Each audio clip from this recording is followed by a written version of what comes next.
Bismillahirrahmanirrahim. Assalamualaikum warahmatullahi wabarakatuh.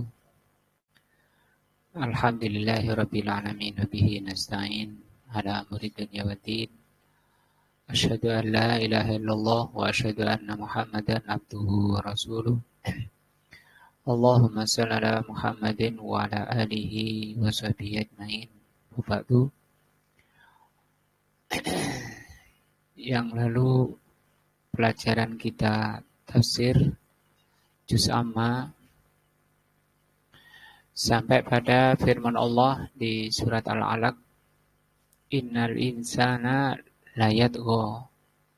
Sesungguhnya manusia itu tabiat jeleknya adalah tagha, melampaui batas.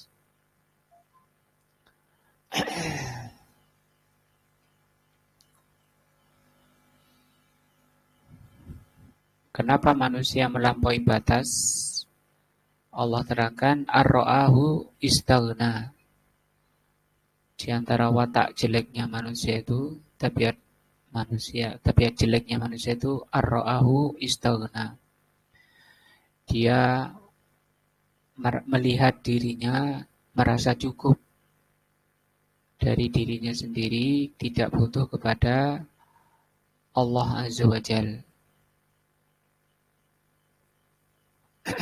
Dan itu termasuk penyakit hati yang membawa kepada kejelekan.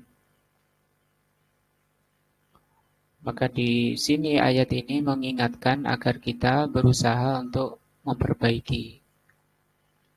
Bagaimana diterangkan oleh Allah akan bahaya sifat itu. Allah berfirman di ayat berikutnya, yaitu ayat ke-8. Inna ila rabbika ar-ruj'a. Sesungguhnya kepada Rabbmu ar-ruj'a, kembali.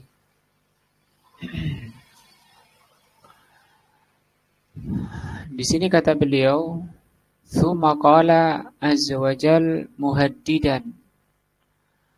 Kemudian Allah terangkan di ayat 8 dengan ayat yang disebut, kata beliau, ayat ini muhaddidan. Muhaddid itu ancaman bagi orang yang masih mempertahankan bersikuku di atas sifat tughyan atau melampaui batas. Yaitu kata Allah, inna ila rabbika ar-ruj'a. Sesungguhnya kepada Rabbmu kembali. Ruj'a, kembali. Ai al-marji'u. Al-marji', kembalinya. Yakni mahma togoita. Yakni yang dimaksud beliau bahwa setinggi apapun kamu melampaui batas,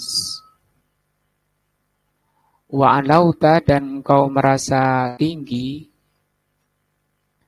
wastakbarta, dan sejauh manapun kamu merasa besar, istikbar, sombong,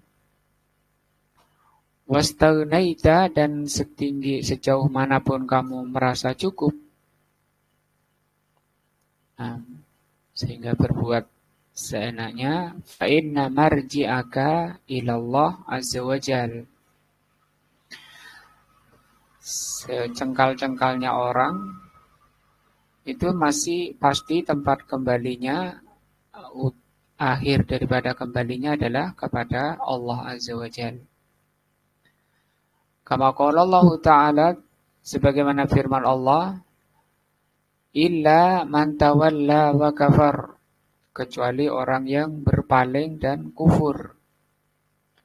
Fayu'adzibuhullahu al-azab al-akbar, maka Allah menyiksanya dengan adab yang besar. Inna ilaina iyabahum, sesungguhnya kepada kami, iyabahum, kembali mereka. Tsumma inna alaina hisabahum, kemudian kewajiban kami untuk menghisab mereka, memperhitungkan seluruh perbuatannya. Wa idza kana al-marji'u ilallah, kalau kembali kepada Allah, fi kullil umur, dalam segala perkara, fa innahu la yumkin li ahadin, itu artinya tidak mungkin bagi siapapun, an yafirra, keluar, lari, min qadaillahi abadan. Nah, karena kembalinya kepada Allah, maka artinya orang nggak bisa keluar dari takdir Allah. Nah, kembali kepada Allah. Wala min sawabillah, tidak akan bisa keluar siapapun dari balasan Allah. Wa adlihi, dan dari keadilan Allah. Sawab itu bagi amalan baik, itu dapat balasan atau pahala balasan. Tapi kalau adlun itu juga balasan kepada orang yang durhaka. Artinya kalau orang itu dihukum oleh Allah karena kedurhakaannya, itu sama sekali bukan kedzaliman bagi Allah, tapi itu apa? Keadilan. Namanya keadilan Allah. Karena Allah sudah menerangkan, sudah memberikan akal, sudah menerangkan aturan-aturan. Dan Allah terangkan barang siapa melanggar, akibatnya disiksa oleh Allah. Maka ketika disiksa, nah itu menunjukkan sifat maha adilnya Allah. Bahkan ditunjukkan kesempurnaan keadilan Allah itu ketika kambing yang bertanduk itu nanti dihisap pada hari kiamat. Untuk apa saja kamu tanduk ini? Nah, kalau sampai menanduk yang nggak punya tanduk, nah itu nanti dibalas di sana. Dibalas, ada yang namanya kisos.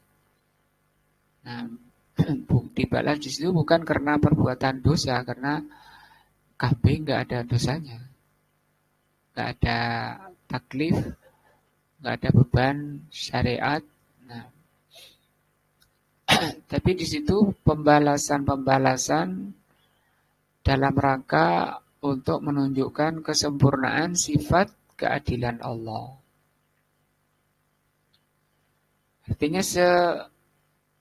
setinggi apapun orang melampaui batas, tidak akan keluar dari keadilan Allah.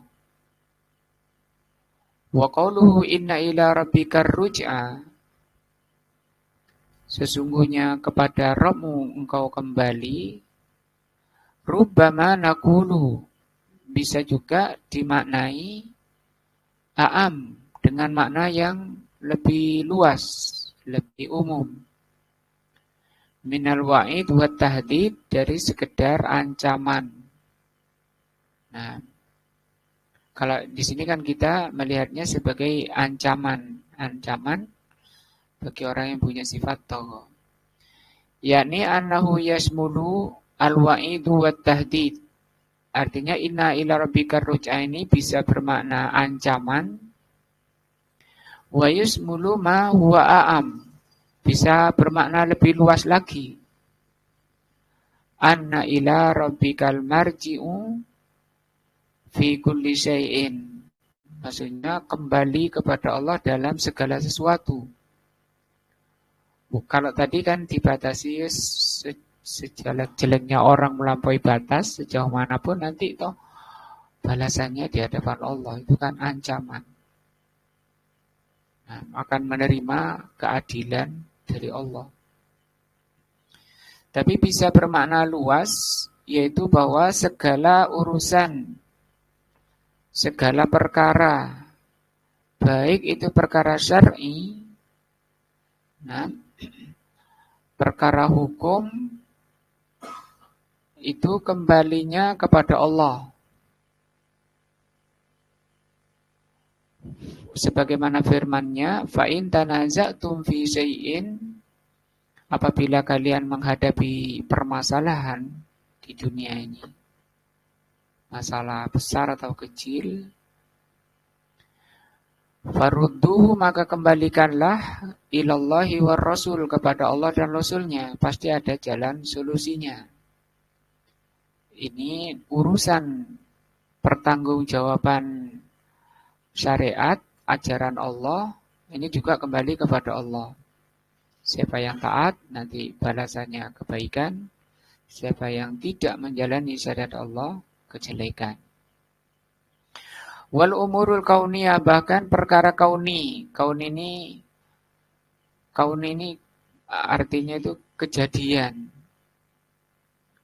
Apapun yang terjadi itu namanya kauni. Dan yang terjadi di alam ini ada dua, ada yang baik, ada yang buruk. Semuanya kembali kepada Allah. Adanya kejahatan, kekafiran, ada banyak kejelekan, bencana, kenikmatan, dan semuanya itu namanya kauni. Itu pun semuanya yang kauni ini kembalinya kepada Allah Azza wa Jalla. Orang jatuh, celaka, dan seterusnya, dibunuh, membunuh, itu namanya kauni. Itu semuanya kembali kepada Allah. Di antara firman-Nya, "Idz tastaghitsuna rabbakum fastajaba lakum." Ketika mereka itu istighosah kepada Rabb-nya, maka Allah menerima doa mereka. Nah, fala ruju'a lil abdi, maka tidak ada tempat kembali bagi seorang hamba illa ilallah, kecuali kepada Allah. Kullul umur, segala sesuatu, tarji'u ilallahi azza wa jal, kembali kepada Allah. Nah, segala perkara, pekerjaan, sehingga kalau kembali kepada Allah, dia meminta kepada Allah, berharap kepada Allah, sehingga ditinggalkan selain Allah azza wa jal. Tidak perlu dukun, tidak perlu percaya ke klenik-klenik, jimat-jimat. Karena walaupun habis 10 dukun atau lebih, kalau Allah menghendaki lain, maka yang terjadi apa yang dikehendaki Allah. Nah, walaupun misalnya kebetulan, istilahnya kebetulan, kebersamaan, dia tokonya laris karena sering zikir di kuburan, misalnya. Baca-bacaan, baca sholawat 40 kali di kuburan. Sejak itu kemudian tokonya laris. Bikin tetangga-tetangga sebelah iri, tanya, sampean amalannya apa? Kok bisa seperti ini? Ya, kemudian dikasih tahu. Padahal sebenarnya bukan karena zikirnya, tapi karena itu, satu, zikirnya itu ujian dari Allah. Yang kedua, walaupun nggak zikir, sebenarnya mestinya dia memang sudah tercatat laris. Artinya bukan sebagai sebab. Nah, yaf'alu ma yasha, Allah itu yang berbuat apa yang Allah kehendaki. Dan kita tidak akan bisa berbuat sesuatu tanpa mencocoki kehendak Allah. Sehingga kalau kita ini manusia cuma bisa berencana, kalau ditanya besok mau apa? Kan kita jawabnya insya Allah. Insya Allah itu artinya kita tidak bisa memastikan apa yang akan kita rencanakan itu terjadi atau bisa kita kerjakan. Kenapa? Ini maknanya inna ila rabbika ar-ruj'a. Karena segala sesuatu itu kembali kepada Allah.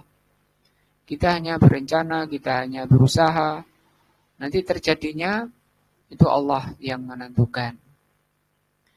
Hatta ma yasulu bainan nasi, sampai pun yang terjadi di kalangan manusia, minal huruf, terjadinya pertempuran, peperangan, wal fitan, kekacauan, wasyurur, kejelekan-kejelekan, bencana, banjir, dan lain-lain sebagainya, kejelekan-kejelekan, fa innallaha huwallazi qaddaraha.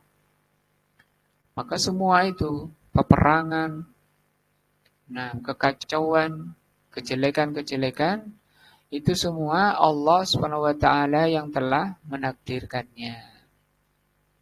Bahkan telah ditulis ya, yang lalu sudah dibahas tentang penulisan ya. Ditulis bencana itu sebelum Allah ciptakan langit dan bumi 50.000 tahun. Lakinnahu, hanya saja Allah takdirkan, kalau ini kejelekan. Lakinnahu qaddaraha, Allah takdirkan itu lihikmatin, karena adanya hikmah. Hikmah itu tujuan.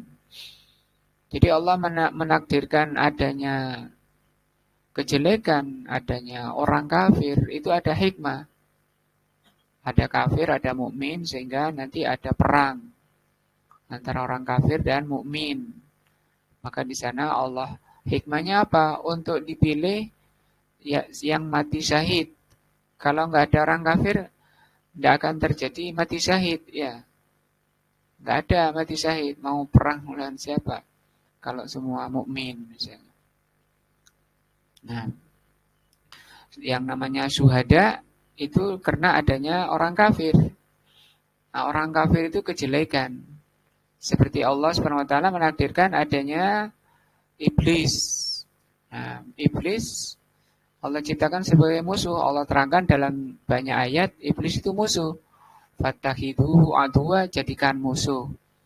Jangan kamu jadikan pelindung, jadikan teman, jadikan ikutan. Nah, itu hikmah Allah menentukan, Allah menakdirkan kejelekan. Jadi tidak dikatakan, tidak boleh mengatakan semua yang ditakdirkan Allah itu menunjukkan kebaikan. Itu salah yang seperti itu. Sehingga kita tidak boleh membenci orang kafir, tidak boleh menyalahkan orang jelek, orang jahat. Nah, kalau nggak boleh menyalahkan, kenapa ada penjara, ada hukuman ya? Kalau semua dikembalikan, kan kalau diyakini bahwa semua yang ditakdirkan Allah itu kebaikan, misalnya. Karena Allah tidak menakdirkan kejelekan.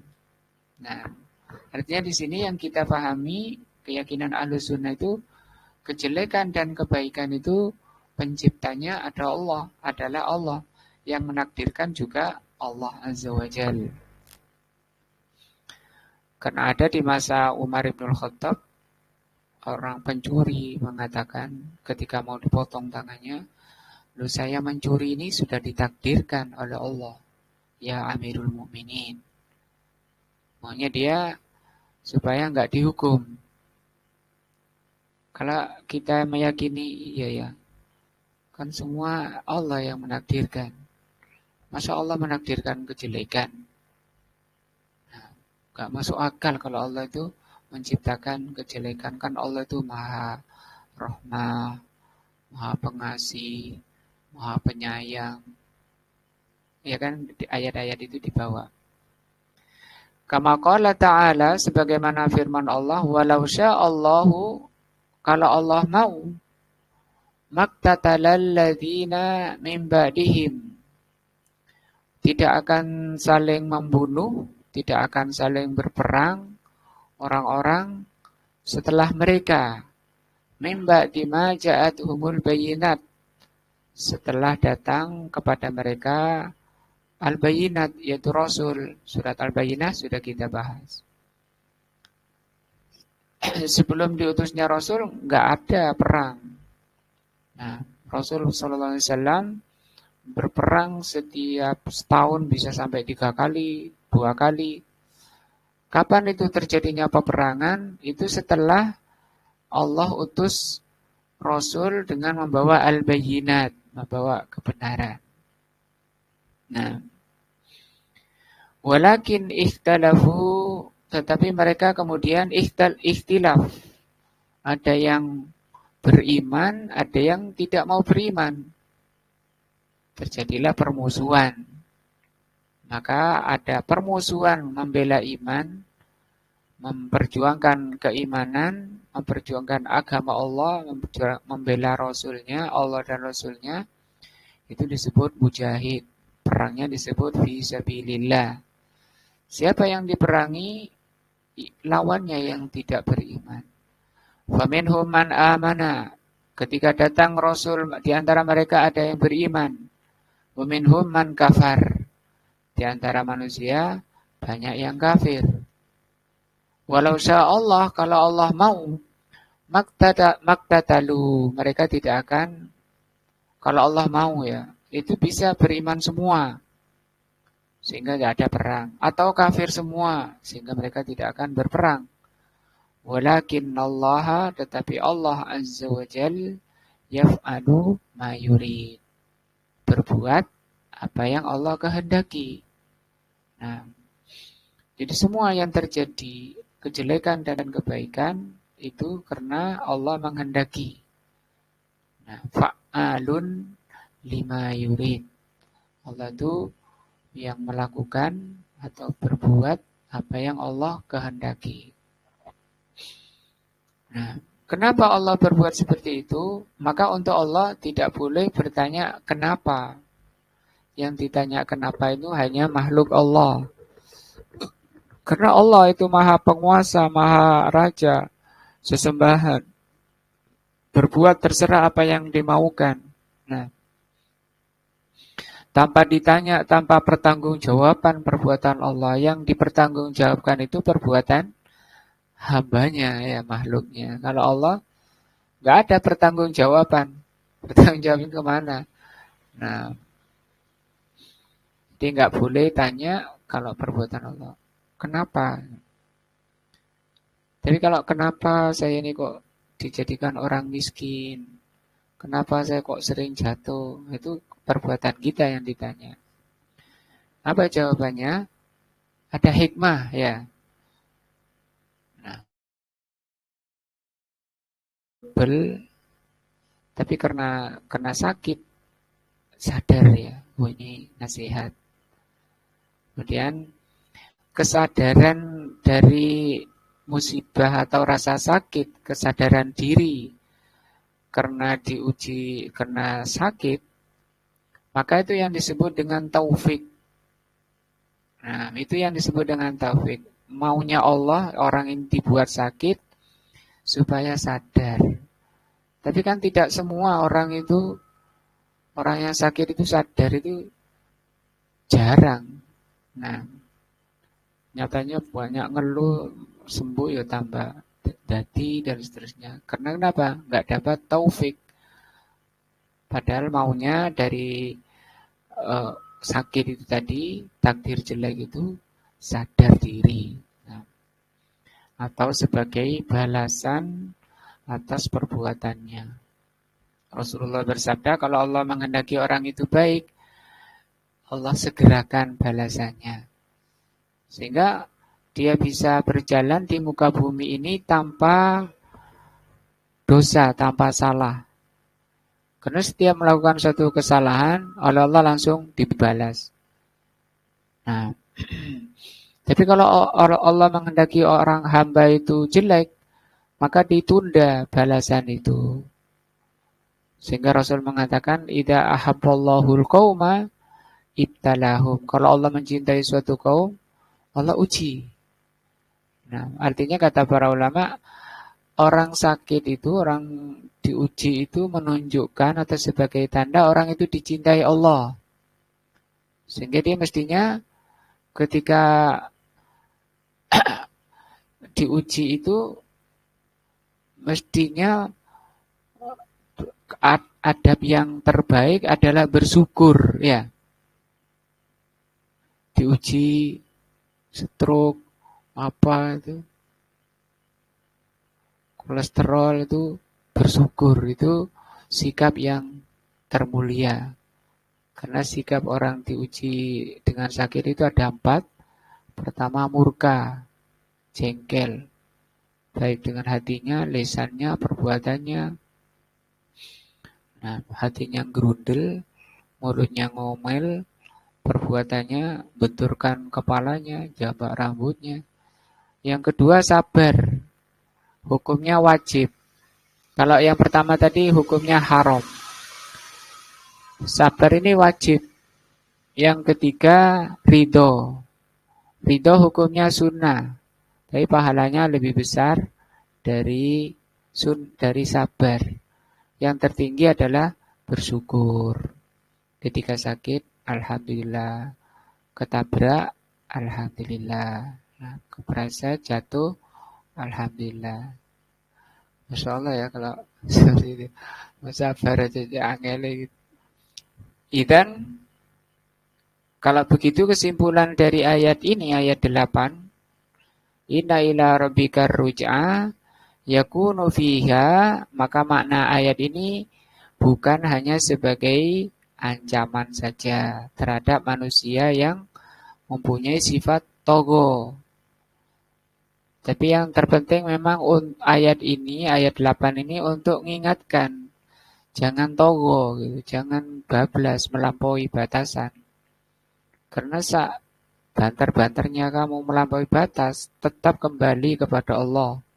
Nah, inna ila rabbika ar-ruj'a. Kapan orang itu togo? Hina ro'a, ketika orang itu melihat nafsahu, dirinya, mustaghniyan an rabbihi. Sudah enggak merasa perlu terhadap Allah, enggak perlu belajar agama. Saya profesor, doktor, nah, saya sudah S3, kan banyak seperti itu. Atau saya darah biru, saya keturunan ningrat, saya orang bangsawan, saya dan seterusnya, orang kaya raya. Nah, bahkan para penentang para rasul, kebanyakannya orang miskin atau orang kaya. Kebanyakannya para rasul itu orang kayanya. Bahkan kata, itu bukan hanya Nabi Muhammad saja, nabi-nabi sebelumnya. Ketika Abu Sufyan itu masuk Islam, tapi setelah Fathu Makkah. Sebelumnya merangi Rasul ketika ke Najasyi, ditanyai Raja Najasyi, ditanya, karena beliau Raja Najasyi ini Kristen, ngerti Injil, ngerti sifat-sifat Rasul dan pengikutnya. Yang ikut itu orang kayanya apa miskinnya. Abu Sufyan walaupun kafir, jujur, kebanyakannya orang miskin. Ada yang murtad apa enggak? Tidak ada. Itu karena memang ada di Injilnya. Dan memang sudah ditakdirkan kebanyakan penentang kebenaran, penentang Rasul itu orang-orang kayanya. Wafiha aidan, jadi ini yang pertama ayat ini, agar untuk membersihkan, menghilangkan, menyembuhkan sifat togo. Innal insana layatgha ar-ra'ahu istaghna inna ila rabbika ar-ruj'a. Wafiha aidan, makna kedua, ma huwa asmal, makna yang lebih umum, wa huwa annar marji'a, bahwa semua segala perkara kembalinya kepada Allah Ta'ala tadi, baik buruknya perbuatan kita bisa hadir mendengarkan ayat-ayat dibaca, nah itu karena Allah menakdirkan, kembalinya kepada Allah. Maka kita ditakdirkan oleh Allah di keadaan terbaik seperti saat ini, mendengarkan ayat dibaca, ini nikmat dari Allah. Dan ini karunia dan rahmat dari Allah, maka kita apa? Bersyukur, alhamdulillah. Tapi kalau kemudian kita mendapati diri kita tergelincir, karena itu sifat manusia. Sifat manusia itu kata Rasul, kullu bani Adam khata'. Sifat bani Adam itu banyak salah. Nah, kalau kita dapati diri kita tergelincir, salah, kemudian apa? Iman membimbing agar istighfar, astagfirullah, astagfirullah. taubat. Nah, taubatnya dia dari ketergelinciran, itu kebaikan juga, pahala besar dari Allah. Allah senang dengan taubat hambanya. Itu ayat yang ke-8. Kita lanjut sedikit ayat 9. Ara'aital ladzi yanha. Nah, ini contoh orang yang togo ini. Tidakkah kamu melihat orang yang yanha? Ara'aita ini, tidakkah kamu melihat? Apakah kamu melihat alladzi yanha? Orang yang melihat, orang yang melarang. Melarang siapa? Abdan idza shalla. Hamba ketika sholat. Yani ahbirni. Yani kabari aku. An hali hadzal rajul, tentang keadaan orang ini. Wa ta'ajjab, dan hendaknya engkau heran. Min hali hadzal rajul, terhadap keadaan orang ini. Alladzi yanha 'abdan idza shalla, yang telah melarang hamba dari ketika sholat. Fafil ayah, maka di ayat ke-9 ini. Nahin waman hiyun. Ada yang melarang, ada yang dilarang. Fanahi, dan yang melarang huwa at-taghiyah. Nah, dialah orang togo tadi, orang yang kebablasan. Namanya Taghiyah Quraisyin. Namanya Abu Jahlin. Abu itu bapak, Jahlin itu apa? Bodoh ya.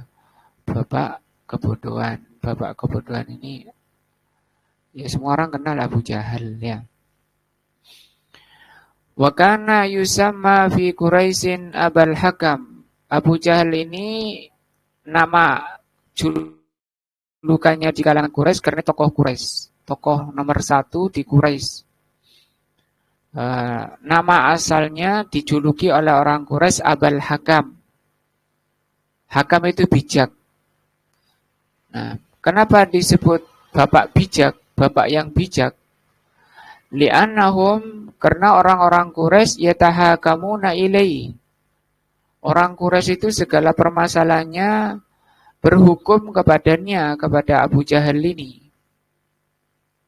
Mungkin sudah ma'ruf orangnya itu bijak gitu loh. Dari kata hakim, hakim itu yang bijak. Dalam permasalahan-permasalahan. Sehingga dijuluki apa? Abul Hakam. Orang yang bijak, bapak bijak. Wa yarji'una ilaihi. Dan semua karena dia sudah ditokohkan, semua permasalahan bisa diatasi oleh orang ini, oleh Abul Hakam ini, faghtarra binafsihi. Maka dia tertipu oleh dirinya. Bahasa kita itu apa? Kemudian dia tertipu oleh dirinya. Lah tutu aku, kan gitu kan ya? Lah tutu aku gak bisa. Apa bahasa kita? Nah, bangga diri jadinya. Wa syarakal bil Islam wa mata 'alal kufri. Maka dia menentang Islam dan mati dalam keadaan kafir, kama huwa ma'ruf. Nah, hadzal rajulu, orang ini, sammahun Nabi sallallahu alaihi wasallam, dinamakan oleh Nabi sallallahu alaihi wasallam Aba Jahlin. Nah, maka dibalik oleh Rasul namanya. Di kalangan Quraisy disebut Abul Hakim, di Muslim Abul Hakam, tapi orang beriman dipanggil apa? Abu Jahal. Nah, didu tasmiyatihim iyahu, berlawanan dengan nama yang disandangkan oleh orang Quraisy, yaitu Abul Hakam. Nah, wa amal manhi fahuwa Muhammadun sallallahu alaihi wasallam. Adapun yang dilarang adalah Rasul sallallahu alaihi wasallam. yaitu Rasul ini disebut abdan. Nah, makanya beliau abduhu wa rasuluh. Idza shalla, jadi Abu Jahlin ketika melihat Rasulullah SAW di antara perbuatan togonya, melampaui batasan, ya hanya dia ini yang paling berani pada Rasul, karena memang Rasulullah ini ponaan ya, keponakan dari Abu Jahlin. Inna Muhammadan yusalli indal Ka'bah, bahwa Rasulullah SAW sholat di Ka'bah, amaman nas, di depan manusia orang-orang Quraisy. Orang Quraisy lagi keliling Ka'bah, memang biasa ngumpul di situ orang-orang Quraisy. Tempat mereka orang-orang Quraisy di sana. Rasulullah dengan tanpa takut sholat di hadapan orang-orang musyrikin Quraisy. Nah, yaftanun nasa yasudduhum an asnamihim wa alihatihim. Nah, untuk menghalangi manusia dari berhala-berhala itu. Maka Rasul SAW sholat sendirian di situ. Famarra bihi dzata yaumin, maka suatu ketika Abu Jahal lewat, wa huwa sajidun, dan Nabi Muhammad sedang sujud. Fanahan Nabiyya sallallahu alaihi wasallam, maka dia membentak Nabi dan mengatakan, laqad nahaituka, sungguh aku telah melarang kamu salat. Falimada taf'alu, kenapa kamu lakukan? Fantaharahu, maka Abu Jahal membentaknya. Membentak Nabi sallallahu alaihi wasallam. Tsumma qila li Abi Jahlin innahu ay Muhammadan ma zala yusalli faqala, tapi Nabi sallallahu alaihi wasallam tidak bergeming dan Abu Jahal tetap melihat Nabi Muhammad salat. Abu Jahal melihat Nabi tetap salat. Faqala, maka Abu Jahal mengatakan, wallahi, dia bersumpah, la in ra'aituhu, kalau aku lihat dia lagi salat, la ato anna unukahu, aku akan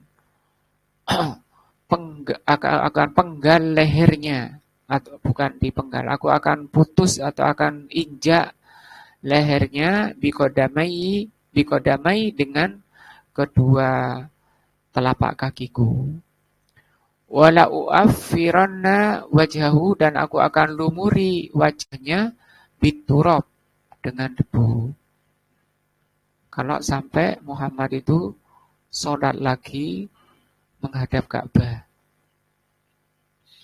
Jadi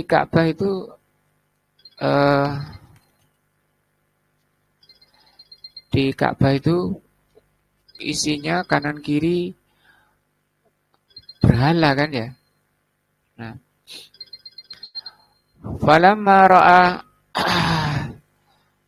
falamma ra'ahu dzata yaumin, kemudian Abu Jahal melihat lagi di suatu hari, sajidan, Rasul sedang sujud tahtal Ka'bah, di bawah Ka'bah. Wa aqbal alaihi, maka Abu Jahal menghadap pada Rasul.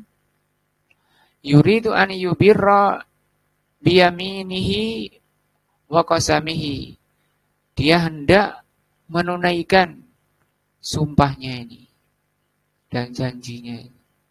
Mau diapakan katanya? Diinjak kepalanya dengan kakinya. Lama aqbal alaihi, dan itu dilakukan. Dia berjalan menghadap ke Rasul. Wa wajada bainahu wa bainahu khandaqan. Ketika Abu Jahal berangkat mau menemui Nabi, mau nginjak kepalanya, maka didapati di depannya khandaq. Khandaq itu parit minan nari, parit dari api. wa ahwalan dan bergejolak dengan gejolak yang besar, azimatan. Nah, dihadang oleh api besar. Fana koso ala akibahi, maka Abu Jahal berpaling ke belakang. Wa ajaza an yasila ila Rasul sallallahu alaihi wasallam, dan dia tidak mampu mencapai Rasul sallallahu alaihi wasallam. Nah, hadzal abdul ladzi yanha abdan idza shalla. Jadi itu maksudnya sampai sini kita paham ya ayat ini tadi. Ara'aital ladzi yanha. Tahukah kamu orang yang melarang? Nah, ketika Pak Khairi baca ayat ini, kan Pak Khairi ngimami baca ayat ini. Ara'aital ladzi yanha. Ingat ke siapa? Abu Jahal. Yang abdan idza shalla, ingat pada Rasulullah sallallahu alaihi wasallam. Nah, ingat kisah ini. Banyak kisahnya, bukan hanya ini, satu kisah yang dilakukan oleh Abu Jahal kepada Rasulullah sallallahu alaihi wasallam, mengatakan, "Aku akan bunuh engkau." Maka oleh Rasulullah sallallahu alaihi wasallam, "Aku yang akan bunuh." Ketika perang Badar, Abu Jahal ketakutan. Kan dia tokohnya yang ngajak-ngajak orang untuk melawan Nabi itu dia, tapi kemudian dia takut mau berangkat karena ucapan Nabi ini. Karena Nabi itu ucapannya nggak salah. Dari sebelum diangkat jadi Rasul sudah dikenal nggak pernah bohong. Makanya ketakutan karena Nabi bilang, "Aku yang akan membunuh." Tapi ya terpaksa karena dibilang banci sama orang-orang Quraisy, dibilang pengecut, dibilang wes dihabisin itu Abu Jahal, ya terpaksa berangkat. Dan itu kondisi sudah down berangkat itu. Berangkatnya saja, belum berangkat ya sudah down. Ingat kepada ucapan Nabi yang mengatakan, mau engkau yang akan dibunuh. Dan dibunuh betul, yang membunuh bukan Rasul, tapi anak-anak kecil. Nah, anak-anak kecil zaman beliau sudah di medan tempur. Nah, kalau zaman kita kan sudah tua sih, takut mau perang ya. Mbak Pedang takut. Wallahualam, insyaallah kita akan lanjut di ayat berikutnya. Oh, ini tinggal titik sebentar. Hadzal abdul ladzi yanha 'abdan idza shalla yata'ajjabu min halihi kaifa yaf'alu hadza. Nah, maka perbuatan Abu Jahal ini yang telah melarang Rasul untuk melakukan sholat, ini perkara yang keadaan yang sangat togo, nah, sangat melampaui batas. Nah, jengkel, dengki, iri dengan kedatangan Rasul sallallahu alaihi wasallam. Wallahu a'lam. Insyaallah kita lanjutkan pertemuan berikutnya. Semoga menambah iman kita, menambah takwa kita, menjadi ilmu yang bermanfaat. Nah, semoga Allah memberikan taufik dan hidayahnya kepada apa yang Allah cintai dan Allah ridhoi. Semoga Allah SWT memaafkan segala dosa dan kemaksiatan kita. Subhanakallahumma bihamdika asyhadu an la ilaha illa anta astaghfiruka wa atubu ilaika. Assalamualaikum warahmatullahi wabarakatuh.